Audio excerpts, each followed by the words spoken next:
Welcome to the Sports Card Lessons Podcast. I'm your host, Big Ken. Whether you're watching on YouTube or listening on a streaming service, please like, subscribe, and hit that notification bell so you'll be notified whenever I drop any new content. Welcome and thanks for being here. This week, another collaboration with Rob, Sports Card Therapist. I thought it was a great episode. I hope you really enjoy it. Without further ado, here we go. All right, ladies and gentlemen, thank you for tuning into the Sports Card Therapist and Sports Card Lessons. I'm Rob, your Sports Card Therapist. I have Ken with me from Sports Card Lessons. If you're watching on YouTube, you will see his Chiefs Stadium. It's Arrowhead Stadium in the background. It looks like he's up in the nosebleeds, like taking a selfie. Ken, how you doing, my man? I am doing well, and you know really what this is all about. I acquired tickets last night for the Patriots Chiefs game. It's going to be in Foxborough, but I really didn't want to put the Foxborough Stadium up here, so I'm putting the Chiefs up here. No, let's go, man. That's awesome, and I tell you what. So again, this is another collab episode between therapists and lessons. Love these collab episodes. Love being able to sit down, chop it up with you, talk. We were just gonna basically do a normal recording and then post it afterward. And right before we started recording, I said to Ken, I said, "Hey, do you want to go live? Like, I feel like we don't go live anymore on YouTube."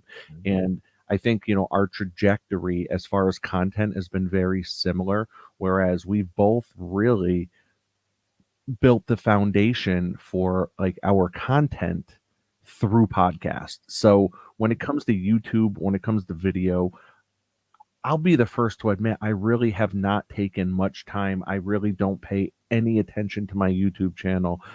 As terrible as that sounds, that doesn't mean that I don't pay attention to what people, what the people that consume this content think or say or do. But like, for me, podcast is everything. So I think that's why on my end, there's so much inconsistency with YouTube. And I don't know about you. I mean, I don't think you've ever gone live without me being a part of it, right? Like, you just don't go live.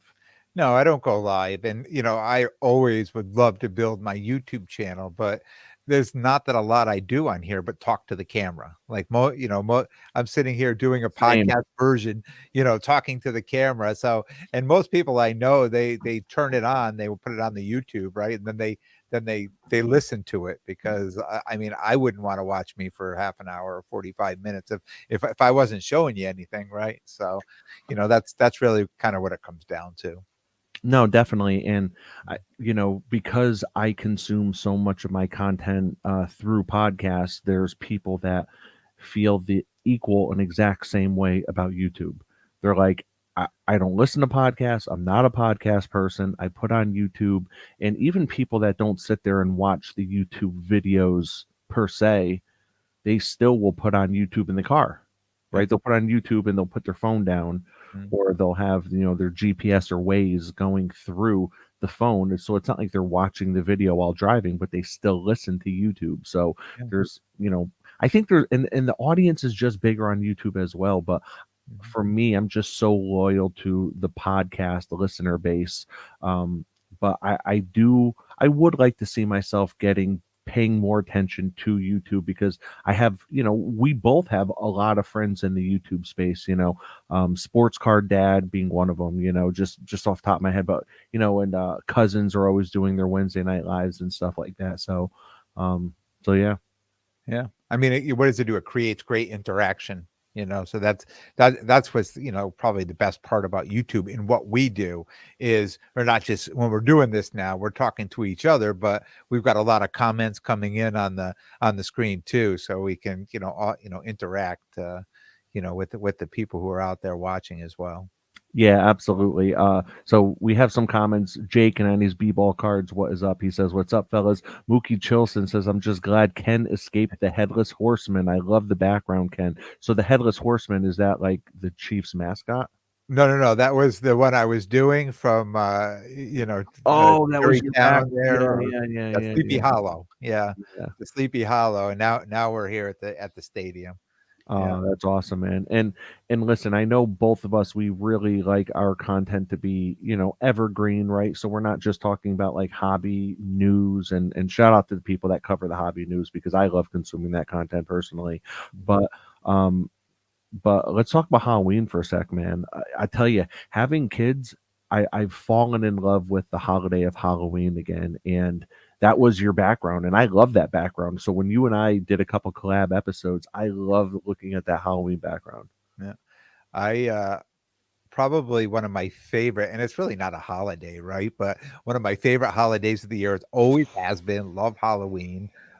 Loved it with my when I was a kid, loved it with my own kids, like, I had stories from when I was a kid, my kids have stories, they talk about, me out there pushing them like, "No, we still got 3 more neighborhoods to go," "There's no stop now," like that type of thing, and this is my first year in this new neighborhood here that it's not gonna be any kids coming around, I don't think, to in where I live now, so this is gonna be my first year not handing out Halloween. I might have to go to your house, Rob, where you take your daughter out, and I'll cover the front door and hand the candy out 'cause, I gotta do something on Halloween. That'd be awesome, man. Yeah. I tell you what, so and we'll definitely get the cards. Please, guys, don't tune out. We will definitely get to the card talk. But I have been so every night to go to sleep, I have to put on a movie, and it's usually the same movie on repeat. And my wife wants to like kill me. So every night I have to put on like the same movie. And as soon as I fall asleep, she'll change it and put on the Food Network or something. But um, for the last year, I've put on uh, oh my God, why am I drawing such a blank? The Quentin Tarantino movie that's on Netflix all the time, The Hateful Eight. So I put on The Hateful Eight like clockwork. I listen to the first 10 minutes of it, fall asleep. Now, what my movie has been for the last like 6 weeks is Hubie Halloween, the Adam Sandler movie. Have you seen that? No, I haven't. Oh Yeah, man. Such an incredible movie, man. You got to watch it. It's yeah. it's it's that typical Sandler humor, that it's like I don't understand how some people can watch it and not get such a kick out of it. Well, it's a lot of that Saturday Night Live, and I know exactly what you're saying, it's that dry humor, and if you like it, I mean, it's hysterical, and all his movies, I love all his movies, and I could sit and watch them, and then other people come in the room and they'd be like, "Oh, I don't get it. This movie's so dumb," and I'm like, "No, it's not. I mean, just listen. I mean, you really have to get that dry humor in order to really enjoy Adam Sandler in those movies." Yeah. Yeah, and I don't even know. Is it considered dry humor? When I think of dry humor, I think of uh what's the really tall guy's name from Wedding Crashers? That's who I think of when I think of dry humor, but I could be wrong. I don't know. Like when I think of Adam Sandler, I think of like juvenile humor. Yeah, like 50 First Dates, like Yeah, just movies like I mean, I love that. I just love that little, all the yeah. little and you know what? If I was this is one of those things, and I'll tell you, you watch something and it's so funny, and then you go wanna go and repeat it to somebody, right? And you start repeating it, and they're looking at you like, What are you doing?" And it's not funny at all, and you realize you catch yourself, you're saying it, and you know you're not funny either, so it takes a particular person to be able to pull it off and really make it funny, so This is the beauty of going live. I could not come up with the name, and Jake 90s B-ball cards said Vince it's fun. Vaughn. That's who it is, Vince Vaughn. So when I think of like dry, and I could be wrong, I don't know if what the definition of dry humor is, but when I think of it, I think of Vince Vaughn. But I digress. Yes. So it sounds like you and I once again have a ton in common, man. And I'm gonna miss you on November 11th, Saturday. You're actually gonna be down in the Carolinas visiting your daughter, but I'm gonna be set up at the Laz show. This is the first time I've set up. I think this is the first time I've set up since the National. So I'm going to be at the Laz show in Secaucus, New Jersey. And you know who I'm setting up with? I do know. Cousins Collectibles, baby. I'm setting up with Oz, the People's Mailman, and I'm setting up with the architect Tony. I cannot wait to set up with them. It's going to be a great freaking time. Tony came up last year at one point and set up with you and I in New Jersey, and now that you're not going to be there. He's hitting his tag team partner, hanging off the turnbuckle, tagged him in. Oz is coming in. Yeah, yeah. And I will be away. I will be in North Carolina. I will be seeing the Eagles that weekend. And there's also a show in North Carolina that I'm going to be attending on Saturday down there. So that same Saturday you're up there, I'm going to be at a show down there. I'm gonna miss the tag team. I'm gonna miss tapping everybody in and out. But I know you guys are going to hold it down. And it's going to be a great show. Yeah, no, I appreciate that, man. And when you say you're going to see the Eagles, you're going to be seeing the band, not the Philadelphia Eagles, because Yes. I know you, and neither of us would pay $1 to see the Philadelphia Eagles live. So, so Unless we they have were more. playing the Chiefs. Yes, absolutely. So we have Ziggy in the chat. What is up, Ziggy? He says, really enjoy the live tonight, and I applaud your focus on podcasts. Thank you very much for that, Ziggy. Jake says, I wish I could make it down to see that trio. I appreciate that. Jake says, we need to see the Cousins crew at the Springfield show soon. I completely agree. And then we have Orlando in the House of Collector's Dream says, awesome, you guys will be together. I'll be at the West Palm Beach show on 11/11. So perfect. So yeah, let's jump into it, man. So I know that with this hobby is like, it feels like it's like the ocean. Like I just feel like everything is constantly moving. Everything's always in motion. Things get filtered out, and sometimes the junk, like I feel like the ocean has an incredible way of, right, just kind of like moving around and somehow getting all the junk to eventually go in one spot. But junk is continuously getting dumped into the hobby, whether if it's content, whether if it's people, whether if it's cards that are terrible, whether if it's reprints of one of ones that are coming out. Shout out to Dan the Card Man for really being all over that with some of these super fractors, like 2 of them popping up, 3 of them popping up when it's supposed to be one of one. And what's the name of that bit? What do they call that big garbage patch in the middle of the ocean that's the size of Texas? I don't know, but I'm sure Jake is going to pop it right up on the screen any moment. Absolutely. So there's this huge garbage patch, and sometimes I feel like that can be the hobby, but I digress. So with everything that's moving, with everything that's constantly going on, where are you at right now? What are you collecting? Are you still focused on women's soccer? Because I know that women's soccer was hot last year because of the World Cup and everything like that, right? And it's cooled down big time now. And that's when you were really like getting fired up about women's soccer. So in my head, I was like, is he falling in love with it, but not realizing he'll probably fall out of love with it when the hype dies down? Or are you still like riding that wave and probably getting cards at incredible prices now? Yeah, I'm riding that wave. I'm way up on top right now. I'm cards that were just, I'm collecting Trinity Rodman mostly. I have other players, I keep picking up, U.S. players like Sophia Smith, Alyssa Thompson, but mostly, Trinity Rodman and cards that were just out of my reach, that there's no way, 6, 8 months ago, a year ago, I could afford. Now all of a sudden are coming up, people I'm messaging, all of a sudden they're re-messaging me back saying, hey, are you interested in this card? I mean, they were holding these cards and they see what the market's doing and they're getting scared. They're getting scared that this card that they thought was worth this much money and now the price is going down. Why am I excited? I mean, I'm picking up cards there's less than 25 of these or less than 30, and they're rookie cards. And these are cards that don't come up for sale often at all. And I'm able to get those. That's just completely exciting to me. So let me ask you something, and do not lie. When was the last time you watched a female soccer game, professional? 2 weeks ago. See, well, they're just at the end of the season now. But yeah, so you're not only collecting the cards, but I'm actually watching the games Saturday night. I got the barbecue going. I got the TV out there because they all play Saturday night. I have the TV out there. I'm watching the games. Oh yeah. No, I mean, wow. I gotta. If I'm doing this, I gotta be in this, right? Listen, I agree. I completely agree. But I did not know you were at that level of consuming women's soccer games. Yeah. On top of it.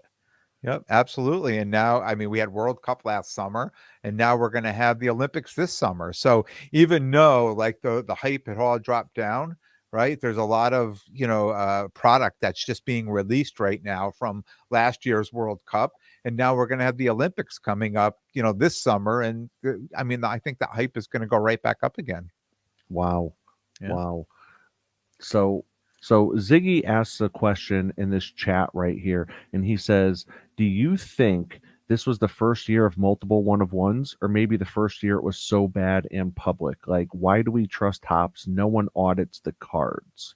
So, um, I got to be honest, man. I'm not sure, but I can't imagine this is the first year that there's been mistakes with cards and that quality control's going down. Now, I think we're probably seeing a lot of corners being cut. I mean, I'm seeing corners being cut everywhere, right? I had an issue with my car in the car dealership over the last 2 months that I've told you about, Ken. And it's like, and it really just feels like they're really cutting corners. It feels like inflation has continued to be on the rise. Wages have not caught up with any of that, and there was this false, like, kind of injection of money into the economy because of stimulus checks and whatnot, right? So certain companies, especially like, sports card companies, got a huge injection of money, and they started hiring like crazy. And over the last 18 months now, we've seen a massive decline just in prices and people grading cards, like all this stuff, right? So I think that there's definitely corners being cut because a lot of layoffs probably have continued to happen across the board. But at the same time, I don't think this is probably the first year. I think that now that there's more hobby watchdogs, if that's what you call them. Some people like being called that, some people don't. But when you have guys that are really kind of digging into some of these companies and holding them accountable, then I think, yeah, I think that that is a, can't imagine it's the first time it's happened. Do you think though, and this is kind of where my mind goes with this. So I talked about getting this Trinity Rodman. It was a relic. Her first year, the first relic is player worn, shorts that they cut up and they put in these cards, right? So their cards were numbered to 10 and then numbered to 100. So I purchased one that was numbered to 100, and it was a PSA 10. And the guy I got it from, I said, "Wow, this is unbelievable that this card got a 10." And he said, "This card showed up. I got it in a break. They got sent to me. It showed up. It was all banged up. I contacted Parkside. They said, send it back. Within 2 weeks, the card showed up, same number to 100. And it looked so great." He's like, I got to send this to PSA. And it came back a 10, right? So when I So hear PSA duplicated, or I mean, Tops or Parkside, Panini duplicated the same exact so card that they had already printed. So when I ask people this question, a lot of people say to me that PSA makes duplicates of a lot of these cards, and they Not just PSA, Panini. no, I'm saying not PSA, no, like Yeah, yeah, Panini. I Panini, know. I Panini, messed up first. That probably yeah, yeah, triggered you to mess like up. Sorry about that. Panini, any of these companies, they make duplicates of these cards. So what's from stopping an employee from being like, "Wow, I could grab a Mahomes 101 out of the locker over there, or I could put it on the printing thing and put it out 101 and then walk out the front door with it, put it in my backpack." Like these are the things I think. Like I can't imagine in today's day and age when everything's computerized that you put a print run in there and you computerize it and say you're going to make a 101, a one of, up to 5, up to 10, up to 25, up to 99, whatever you're doing, and it prints all those cards out. At what point do you say, okay, let's print out a second batch and we're going to put them in a locker, so if any of these show up damaged, we can easily just replace it or send it back, or whatever they do. I really don't know what their procedures are, but don't, if you've got an employee there that has the opportunity to grab, now here I am, I'm pointing out, bad employees, but what I'm saying is, isn't it possible that somebody just walked out the door with a couple 101s, and then just went to a local show, or sold the card? And I I hear what you're saying. I have to push back on the fact that they preemptively double print everything. I cannot imagine card companies do that. Now, because everything is digital and computerized and you can keep 1 billion images on a single external hard drive or a single chip, right? I think that every single image is saved. Therefore, I think that probably a certain few people in a certain one or maybe two departments at Topps or at Panini or at Fanatics has access to being able to reprint these specific numbered cards. And I think even that alone is very dangerous. Even that alone is very dangerous. I think that once a card is printed, there should be no way to replace it. That's my opinion. I think that that is way, way too risky. I think It's that quality.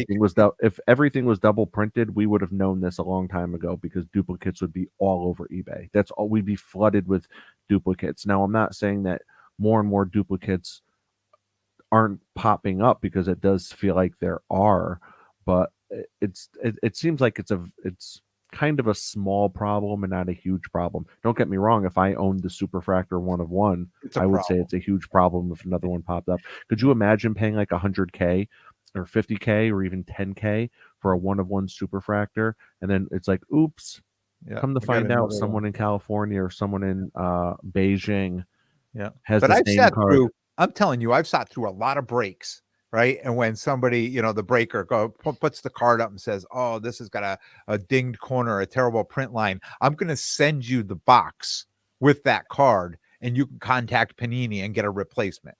I mean, I hear this all the time. And I So don't doubt that there's a department that can reprint that, but I can't imagine they're reprinting duplicates of everything. I don't think there's just storage units full of reprints. No yeah. way. So when I go out to the National and I trade in and they give me these black boxes and these white boxes that these cards are stamped and saying, black box 1 of 1 on the back, right? So these cards were in a set in 2017 or 2018 or 2019 or 2020. I mean, these cards were printed out. That you like, and I've gotten a couple of them where I've gone online and I've looked at that card and I've seen other ones, but on the back of mine it's stamped black box 1 of 1, where you know I mean they've got to be reprinting something for these cards to be available and to come out. Yeah, I mean, I think right now when they're printing 2024 sets, I think there's certain sets that they are not releasing to the public because they know in 2028 and 2029 they're going to be handing these very few sets out, these limited sets, as like, oops, sorry, because we know we screwed up type thing. I don't know. I mean, I think the more I see, the more I realize like there's just a lot of cards out there. There's Yeah. just a lot of cards out there. So even when you get something like a nice Patrick Mahomes autograph, there's so many of them out there. Yeah. And Mahomes isn't someone that signs a ton like Kevin Durant, Tell but me about it. I'm still waiting for him to show up at Panini to sign my card. yeah, no, I can't imagine. But yeah, I think it's the more we see, the more we realize. And all you have to do is go to a place like the National or go to the Dallas show or Burbank, and you just walk the aisles and you see how much is like really, really there. And you can show up with just an insane case of cards if you're a dealer, and there's really nothing that like helps you stand out amongst the sea of other dealers. Like what do you do? Because I know a couple years ago I was setting up a ton, but then I started really moving into cards that I didn't want to move anymore. I started falling in love with the cards I was getting. And it's like it's like in you ever see Heat with Robert De Niro and Pacino? So Yeah. like so De Niro lives by this like thing that's like never get too close to anyone or anything that you won't walk out on in 30 seconds if you feel the heat coming for you around the corner. I think I nailed that line too. I think that's exactly how he says it. So, for me, I've gotten too close. I can't walk out. If the heat comes, I can't walk out now because I love these cards that I'm getting. I'm not looking at them as just Yeah. objects that I feel no ties to or no emotions to. And I Sounds know you do sounds like too. Sounds like you become a collector. Sheesh. Well, yeah, but the thing is too, it's like, and then I hear people say, like, "Oh man, a lot of dealers, a lot of flippers turned collectors over the last 2 years when the market went south." And I'm like, for me, that has nothing to do with it. But so I digress. Let me go back to my point. What do you do? Because now you've taken over for me. I was the one that was doing all the setting up. And then all of a sudden, you and I were doing all the setting up together. And slowly I started to phase out. And now you're still doing it. What do you do to make sure you stand out amongst the other sea of dealers at a show? Because you're not doing small shows anymore. You're not doing shows of like 30 tables, 30 dealers. You and I mean, I know you will, but for the most part, you won't do a show that's anything less than like 200 tables. So, what are you doing to stand out? Yeah, I just like to do the bigger shows, and it's more because I like to see all the people that I know are going to be there. The smaller shows, I could go walk a smaller show and not have to set up and be there all day, right? I like to go to the bigger shows. I like to set up at those shows. It's a I'm going to be honest with you. I haven't set up since August, right? Here it is October. November is I'm going to be setting up for the first time. So it's been a few months and I can't really honestly answer that question because I don't know what the landscape is going to look like when I get there in November. I know I'm showing up with hockey. This is what my plan was. I made a plan. I stuck to it. I all summer long, all the way up to, the end of August, I was buying hockey cards. So I'm sticking with my plan. I'm going to go out there. I may not stand out. Maybe I will. Maybe I've purchased these cards at such a good price that I'll be able to sell them and make a profit. Maybe the market has come down so much that I may not. I don't know. I don't know what the landscape is going to look like when I hit that show in Are in you still bringing your director's chair to sit in at shows? November. When I have the room, I know which ones I can and can't set it up at. Some of them, Because if you're bringing your director's chair, you'll stand out. yeah. You're perched like 4 feet above your neighbors. Like you'll stand out. I'm like the referee at the tennis match. But Oh. yeah, I mean, cousins here, they're saying you can walk most shows in a few minutes, and that's right. Like I go to we go to these small shows in Connecticut. We go, and when we get off, I'm going to talk to you about going to one here in Connecticut on Saturday, right? But these shows, we know we can plan ahead. We know it's not going to take us. It's not going to be an all-day event. We can go in and go through that show, and we know pretty much right away. Hold on. What show are you saying we're going to talk about when we get off? I think I want to say Stratford. Is it not Stratford? Where'd you The pick up Trumbull show. Trumbull? Oh, There's a Trumbull's this weekend? Trumbull, Trumbull and Connecticut? Milford are this weekend. You Yeah. know what? Trumbull, Connecticut, and I did a whole episode on like, man, this is like participation is required part 6, because when I walked into the Trumbull show, I said, you know what? I'm going to be in the area. Like we're literally going to be a town away. You know what? I would like to go to a show. Let me just go walk it real quick. And I was like, maybe I'll bring my stuff. There's not going to be anything there. I've gone there a few times before. There's nothing there that ever caught my eye. Screw it. I'll bring my stuff. Brought my stuff. Ended up walking out with a Babe Ruth Type 1 photo, and that I was able to trade partially into. And without bringing my inventory with me to sweeten the deal for him to take some of my stuff that I was, okay with moving, I probably wouldn't have purchased the Type 1 photo, but since he was willing to take my stuff. Point being, you never know what's going to happen when you walk into a show. So you're saying you want to maybe go Saturday? Yeah. Yeah.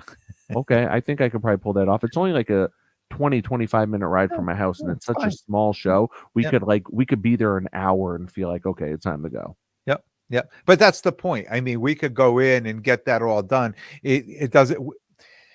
Here's the thing. For me, it doesn't make sense for me to go set up there and spend a whole day, spend 4 or 5, 6 hours set up there, because I really don't have a lot of inventory that I want to put out, and I would rather go walk and do some buying and talk to people, shake some hands, kiss some babies, that type of thing. Just get out there and get out there and see the people, see the Yeah. fans. Yeah, absolutely. Yeah. All right, so this Saturday, possibly we're going to go to the Trumbull, Connecticut show. Then next Friday, you and I are going to take the day off and go to the Shriner show in Massachusetts. Yes. That's Yes. going to be a good time. So listen, I feel like it's 2021 again with you and I just like driving the shows Road dogs. consistently, road dogs every single week, just driving, man. I tell you, man, like it's crazy because I feel like over the last few years, because of cards, I've gotten to know you better than I feel like I know most people in my life now. You Yeah. know what I mean? It's Yeah. like it's almost like, I think of like the top 75 NBA all-time list, right? Like it's really hard to crack that top 20. Like when you're talking like top 20, top 10 especially, like those positions are usually cemented. Like Giannis barely crept into the top 20 when they did the listing. I think he's like 18 or 19 and chances are he will not move up anymore. Point being, like over the course of my life when I'm like, man, I've met a lot of people, I know a lot of people kind of thing. Like you've because of those car rides and because of cards, like you've kind of crept up that list. Like, man, I know Ken better than I know a lot of my family, I feel like. I feel the same way.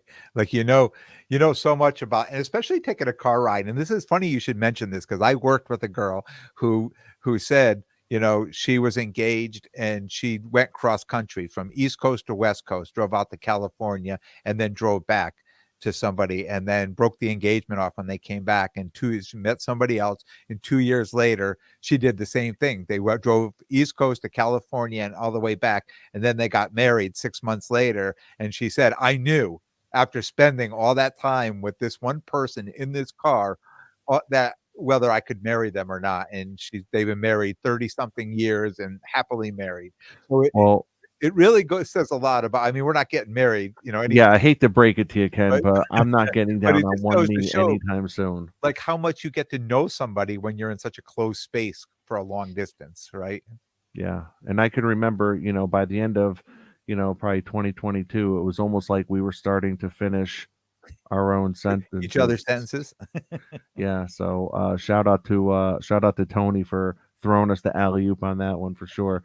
So yeah, man, I think, right now where I'm at with everything I'm collecting overall, um, I'm vintage is my one. Vintage is definitely it. I mean, when I look at all cards and I take monetary value out of everything, right? Like I'm sitting here right now and I'm looking at.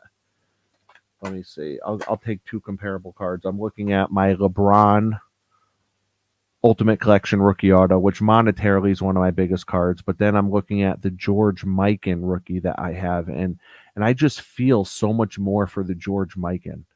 I feel so much more for that. I feel so much more in my heart of hearts for my Willie Mays rookie. Well, second year Willie Mays, 52 tops.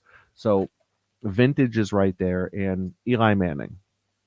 Definitely. But I had a bit of a epiphany when we were recording earlier this week the Wolfpack episode. So it was you, it was me, and it was Tony from Cousins Collectibles. And if you guys haven't checked it out, if you guys don't subscribe, please go follow us wherever, whether if it's on podcast, if it's on YouTube, if it's on Instagram, it's the Wolfpack Network. So basically, we drop an episode of like random individuals, usually Tony and I.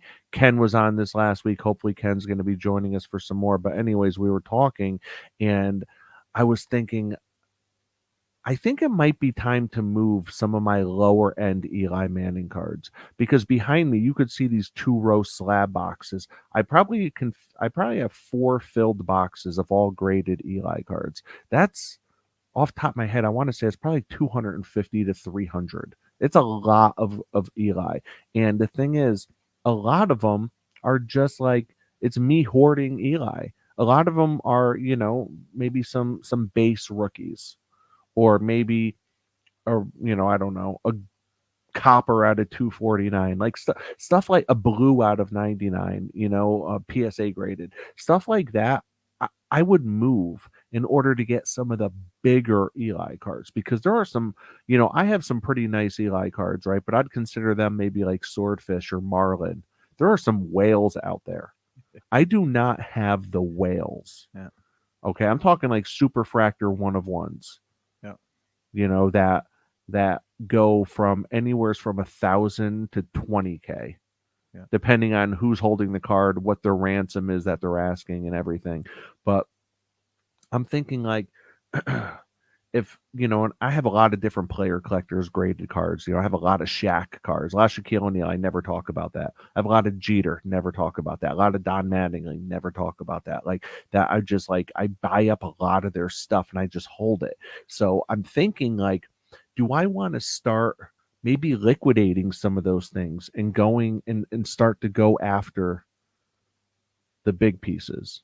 And if I do, almost keep like separate envelopes in my pocket. Like if I move an Eli card, boom, put that $200 in the Eli envelope. If I move a $90 Don Mattingly card, boom, put that in the Mattingly envelope. And then based on those envelopes, when it's time to pull the trigger on one, that's my bankroll for that card, kind of thing. You know what I mean? So I'm thinking, like, Rob, you're Rob, smiling Rob, over there. What are Rob, you thinking? Rob, I know you. Before you ever even find an envelope to write anything on it, you're going to buy the big card, and then you're going to say, "I got to sell all these 2 row slabs here just to cover." So I know you, but that's the way we are in the hobby. We get the idea, and then we start looking, and then it appears, right? The I Holy remember Grail. I remember when we left the Laz. So we left two different. No, so we left. Yeah, we left the Laz show. I did like 40K in sales, and I'm like, you know what? We get in the car. We get in the car. We haven't even pulled out the parking lot yet. I'm like, you know what? I think I'm gonna really try to take my time and make some wise choices with this card money. And you were like, get the hell out of here. That money's going to be, you're going to be, because you were driving, you're like, you're going to jump on your phone. That money's going to be spent by the time we get back to Connecticut. And I'm like, but when you have the money and you have like, I start making these mental notes along the way. Every time I see a card I like, whether if it's a $50 card or $1,000 card, I start taking these mental screenshots. I could hear like the click, like mental screenshot, click, mental screenshot. And then when the time or the opportunity comes where I feel like, you know what, I can justify making that big purchase, boom, I start scrolling through all my mental screenshots. And that's the beautiful thing about the eBay watch list, right? It's like, it's a beautiful thing. Yeah, it gets us in trouble though, right? I know. We go out, we pick things, and then they're there, and then we're like, "Oh, do we bid? Do we don't bid?"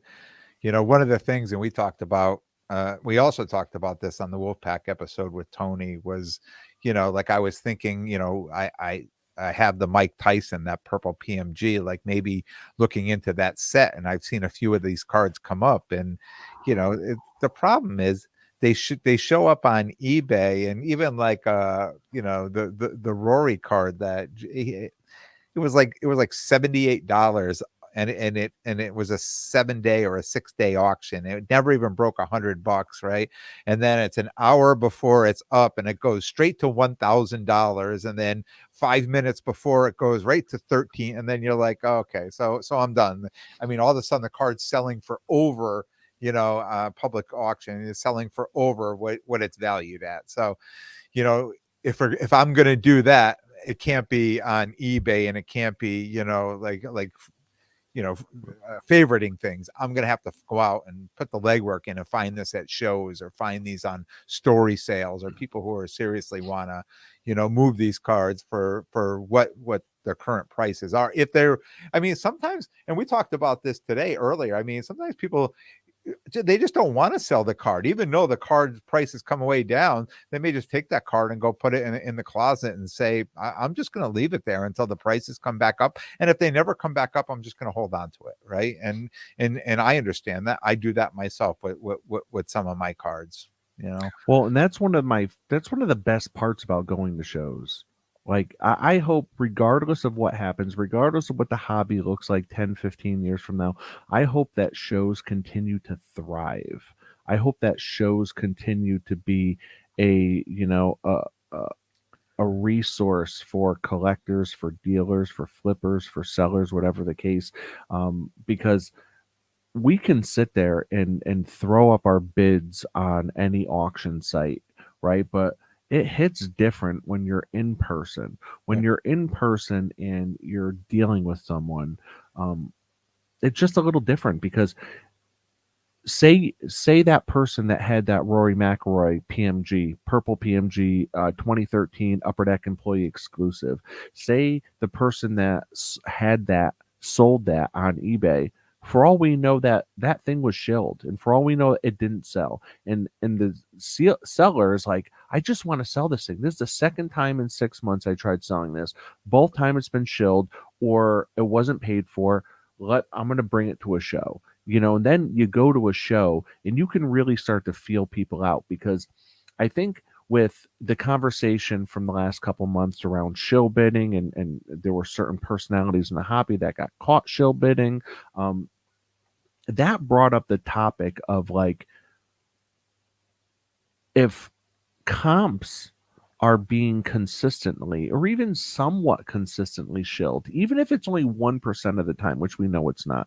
I would venture to say that anywhere between 20 to 40% of every single auction that's out there is shilled, right? So if we know that, if we know shilling is going on and continuing to go on, then why are we holding comps as the be all end all, right? That should be one part of the equation for sure. That can be the starter of the conversation. That could absolutely be the starter, because for all we know, that McElroy that could have sold for 1,100, right? Maybe that sold for 1,100, but this guy, say there's another card out there, he could have that card, and he's like, I've been trying to sell this thing.